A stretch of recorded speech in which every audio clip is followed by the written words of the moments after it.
Hello students, आप सभी कैसे हैं। उम्मीद करती हूँ कि आप सभी स्वस्थ होंगे, खुश होंगे।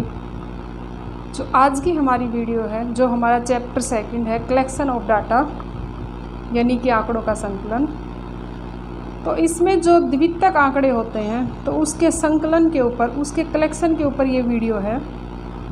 तो हमारे पास जो अब तक हमने जो अध्ययन किया इस चैप्टर में, जो समझा है, तो उसके अंतर्गत हमने दो चीज़ों को समझा कि आंकड़े जो हैं हमारे पास दो सोर्स से प्राप्त होते हैं। एक प्राथमिक सोर्स होता है, एक द्वितीयक स्रोत होता है। जो प्राथमिक स्रोत से आंकड़े जो प्राप्त होते हैं उनको प्राथमिक आंकड़े बोला जाता है, और जो द्वितीयक स्रोत से जो आंकड़े जो प्राप्त किए जाते हैं उनको द्वितीयक आंकड़े कहा जाता है।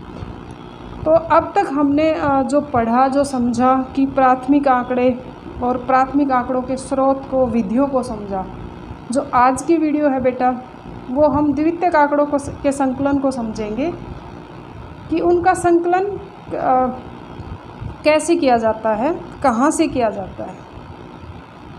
तो बेटा, जो भी नए बच्चे, नए स्टूडेंट चैनल पे आते हैं, वो इस चैनल को सब्सक्राइब ज़रूर करें।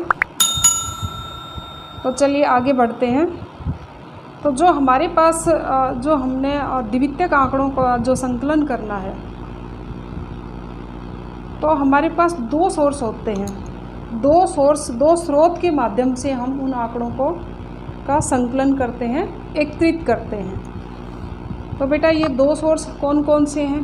पहला है प्रकाशित स्रोत, और दूसरा कौन सा है? अप्रकाशित स्रोत।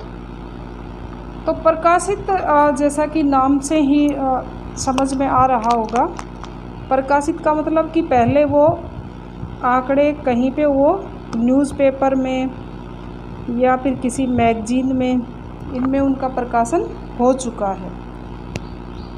तो वो कौन से आंकड़े होंगे? प्रकाशित या पब्लिश्ड स्रोत होंगे। जो अप्रकाशित आंकड़े हैं वो किसी ने अपने ज़रूरत के लिए इकट्ठे तो कर लिए हैं, लेकिन फिर उनका प्रयोग भी किया, लेकिन वो पब्लिश नहीं हुए, प्रकाशित नहीं हुए। तो वो आंकड़ों का कैसा स्रोत है? अप्रकाशित स्रोत। तो सबसे पहले हम समझेंगे कि जो प्रकाशित स्रोत है उसके अंतर्गत कहाँ कहाँ से हम आंकड़े प्राप्त कर सकते हैं, कौन से आंकड़े? द्वितीयक आंकड़े। तो सबसे पहले जो प्रकाशन को समझेंगे हम, वो सरकारी प्रकाशन।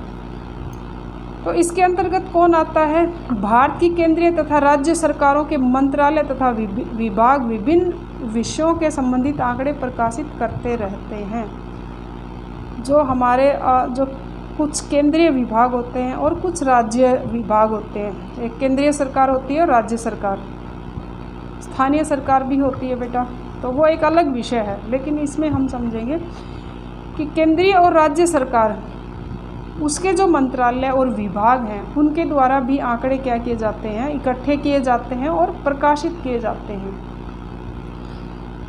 तो वो जो आंकड़े, वहाँ से अगर हम जो द्वितीयक आंकड़े प्राप्त करते हैं अपने प्रयोग के लिए, अपने उद्देश्य के लिए, अपनी ज़रूरत के लिए, तो वो आंकड़े काफ़ी उपयोगी व विश्वसनीय होते हैं।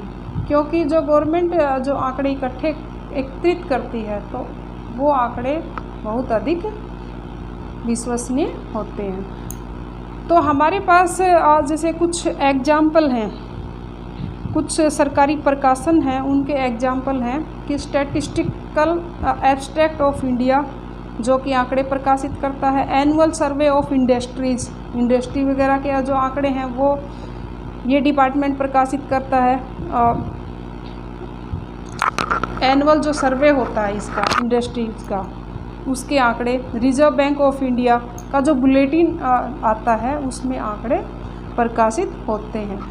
तो इसी तरीके से और भी हैं, जैसे लेबर गजट है, report on currency and banking है। तो ये सब यहाँ से गवर्नमेंट के जो विभाग हैं वो क्या है? आंकड़े प्रकाशित करते रहते हैं समय समय पर।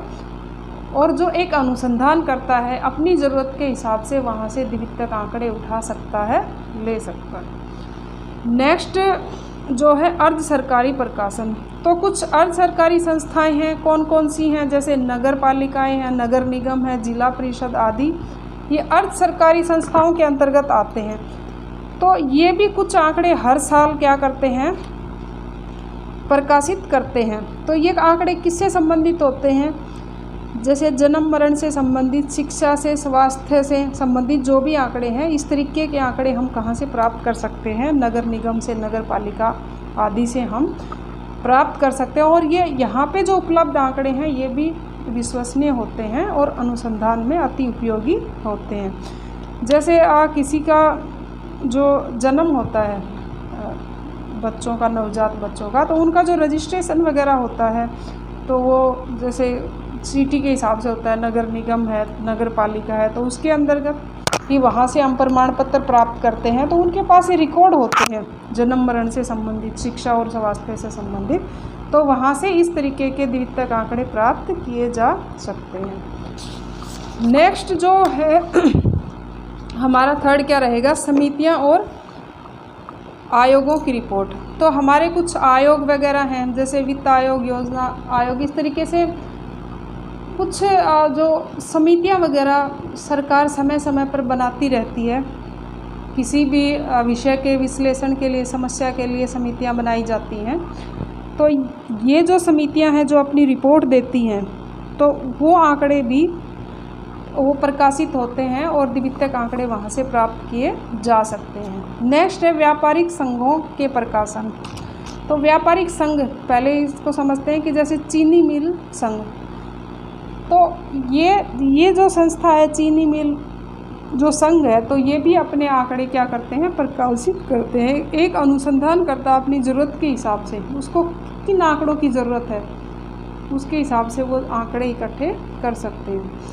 नेक्स्ट है अनुसंधान संस्थाओं के प्रकाशन। तो जैसे कुछ ये अनुसंधान संस्थाएं वगैरह हैं, तो किस तरीके की हैं, जैसे विश्वविद्यालय हैं, यूनिवर्सिटीज़ हैं हमारी, तो उनके अंदर क्या होता है कि अनुसंधान, रिसर्च किसी विषय पर जो चलता रहता है, स्टूडेंट वहाँ पे रिसर्च करते हैं, तो वो उनकी रिपोर्ट क्या करते हैं, पब्लिश करते हैं। तो वहाँ से क्या कर सकते हैं। और एक जो अन्य संस्थाएं हैं, जैसे भारतीय सांख्यिकी संस्थान है, तो वो भी अपनी जो रिपोर्ट है वो प्रकाशित करता है। तो यहाँ से ये द्वितीयक आंकड़े प्राप्त किए जा सकते हैं। नेक्स्ट है पत्र पत्रिकाएं। तो पत्र पत्रिकाओं के अंतर्गत जैसे कौन कौन सी पत्र, हमारा जैसे पत्र क्या होता है, न्यूज़पेपर वगैरह, जैसे इकोनॉमिक टाइम्स वगैरह हमारा न्यूज़पेपर है, और योजना जैसी पत्रिकाएं हैं। तो इसमें भी आंकड़े काफ़ी रिलायबल होते, विश्वसनीय होते हैं। तो यहाँ से भी विभिन्न उद्देश्यों के लिए आंकड़े प्राप्त किए जा सकते हैं। नेक्स्ट है व्यक्तिगत अनुसंधानकर्ताओं का प्रकाशन। कुछ जो व्यक्ति हैं अपने अनुसंधान करते हैं, उसके लिए आंकड़े एकत्रित करते हैं और फिर बाद में वो क्या करते हैं, उनका प्रकाशन करते हैं। तो वहाँ से भी आंकड़े प्राप्त किए जा सकते हैं। फिर नेक्स्ट है अंतर्राष्ट्रीय प्रकाशन। तो इसमें जैसे ये कुछ संस्थाएं होती हैं, तो इनके भी जो आंकड़ों के प्रकाशन एक क्रमवार विषय से प्रकाशित होते रहते हैं। तो ये संस्थाएं कौन कौन सी, जैसे UNO है, संयुक्त राष्ट्र संघ जिसको हम कहते हैं, ILO है हमारा, IMF है, वर्ल्ड बैंक आदि जो हमारी संस्थाएं हैं, अंतर्राष्ट्रीय संस्थाएं हैं, तो ये भी आंकड़े समय समय पे प्रकाशित करती रहती हैं। तो ये क्या था, ये जो भी संस्थाएं थी उनके कौन से थे, पब्लिश्ड स्रोत थे, वो प्रकाशित हो चुके होते हैं किसी पत्रिका के अंतर्गत, या फिर उनका खुद का बुलेटिन वगैरह होता है, तो उनमें वो आंकड़े क्या हो जाते हैं, प्रकाशित हो जाते हैं। और वो आंकड़े काफ़ी विश्वसनीय होते हैं, रिलायबल होते हैं। नेक्स्ट कुछ आंकड़े जो सेकेंडरी डाटा हैं, हम अप्रकाशित स्रोत हैं उनसे भी प्राप्त कर सकते हैं। तो ये कहाँ कहाँ से, द्वितीयक आंकड़ों का अप्रकाशित स्रोत भी होता है सरकार, विश्वविद्यालय, निजी संस्थाएं तथा व्यक्तिगत अनुसंधानकर्ता विभिन्न उद्देश्यों के लिए ऐसे आंकड़ों का संकलन करते रहते हैं जिन्हें प्रकाशित नहीं कराया जाता। वो अपने उद्देश्य के लिए आंकड़े क्या करते हैं, इकट्ठे करते हैं समय समय पर, वो उनको प्रकाशित नहीं करवाते। वो अपने उद्देश्य के लिए इकट्ठे करते हैं, प्रयोग करते हैं, लेकिन वो उनको प्रकाशित नहीं करवाते, लेकिन उनके पास ये आंकड़े उपलब्ध होते हैं। लेकिन इन आंकड़ों का प्रयोग करते समय हमें कुछ सावधानियों का बरतनी पड़ती हैं। कौन से आंकड़ों का? अप्रकाशित स्रोत से जो आंकड़े इकट्ठे करते हैं तो उनके लिए हमें कुछ सावधानियां बरतनी पड़ती हैं। तो ये सावधानियां कौन कौन सी हैं कि द्वितीयक आंकड़ों का संकलन दूसरे व्यक्तियों द्वारा विभिन्न उद्देश्यों के लिए किया जाता है, इसलिए इनका प्रयोग करते समय सावधानी की आवश्यकता होती है। तो क्या क्या हमें सावधानी बरतनी चाहिए जब हम अप्रकाशित स्रोत से आंकड़े जब हम लेते हैं? तो हमें ये सावधानियाँ हैं हमारी कि क्या आंकड़े विश्वसनीय हैं, मतलब वो भरोसा करने लायक हैं जो आंकड़े उनके पास उपलब्ध हैं। क्या आंकड़े वर्तमान उद्देश्य के लिए उपयोगी हैं? किसी संस्था ने अपने उद्देश्य के लिए आंकड़े एकत्रित किए, लेकिन क्या अब अगर उन आंकड़ों का हम प्रयोग करते हैं तो वो अब भी उतने ही उपयोगी हैं। तो ये हमें ध्यान में रखना चाहिए। क्या आंकड़े पर्याप्त हैं, मतलब जो हमें जो ज़रूरत है, जिस अनुसंधान में हमें ज़रूरत है उसके हिसाब से जो आंकड़े उनके पास उपलब्ध हैं वो उसके लिए पर्याप्त हैं या नहीं है, हमें इन चीज़ों को देखना है। तो हमारे पास जब भी हम अप्रकाशित स्रोत से जब हम आंकड़े उठाते हैं, लेते हैं, तो हमें इन 3 मुख्य बातों को ध्यान में रखना चाहिए। और ये जो आंकड़े हमने अप्रकाशित स्रोत से हमने जब लेने हैं तो वो कितने विश्वसनीय हैं, उपयुक्त हैं, तो हमें पता कैसे चलेगा? ये तो हमें पता चल गया कि आंकड़े विश्वसनीय होने चाहिए कि नहीं, लेकिन वो कैसे हमें पता चलेगा?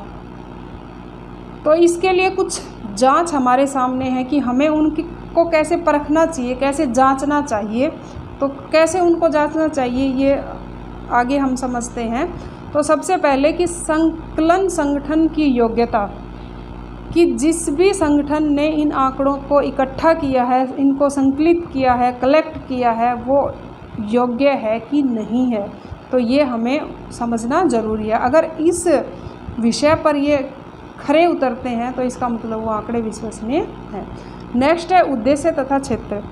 तो ये सेकंड जो विषय है जो हमें समझना है, उद्देश्य तथा क्षेत्र, कि जिस उद्देश्य के लिए उन्होंने इन आंकड़ों को इकट्ठा किया है, किसी संस्था ने इन आंकड़ों को इकट्ठा किया है, क्या हमारा उद्देश्य और क्षेत्र भी समान है? यदि समान है तो वो हमारे लिए वो आंकड़े उपयुक्त हैं, यदि नहीं है तो वो आंकड़े इतने उपयोगी नहीं रहेंगे। नेक्स्ट है कि संकलन की विधि, कि जो आंकड़े उन्होंने एकत्रित किए तो उस समय जो उन्होंने विधि अपनाई थी क्या वो विश्वसनीय थी, उपयुक्त थी? यदि ऐसा है तो आंकड़े सही हैं या उपयुक्त हैं। नेक्स्ट है आंकड़ों का संकलन समय तथा परिस्थितियाँ।